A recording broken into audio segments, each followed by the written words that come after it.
নিজের দুঃখের কথাও কাউকে বললেন না, সুখের কথাও কাউকে বললেন না।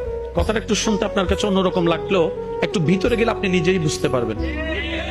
আপনি নিজের মনের দুঃখ কষ্ট সহ্য করতে না পেরে হালকা করার জন্য যাকে বলছেন, মনে রাখবেন আপনি তার কাছে কিন্তু কোনো না কোনো ভাবে একটু ছোট হয়ে যাচ্ছেন। এমনও হতে পারে আপনার দুঃখের সে কথাগুলা আপনার সামনে অভিনয় করে যে আপনাকে বুঝ দিয়েছে, সে পিছনে আপনার সেই দুঃখের কথা নিয়ে হাসি ঠাট্টা করতেও দ্বিধাবোধ করে না, এমন অনেক মানুষ আছে। আপনি যাকে দুঃখের কথা বলে মনকে হালকা করার চেষ্টা করছেন, আপনার দুঃখের কথার সে দুঃখটা সে বুঝবে না, কারণ তার সাথে তো সেটা ঘটেনি।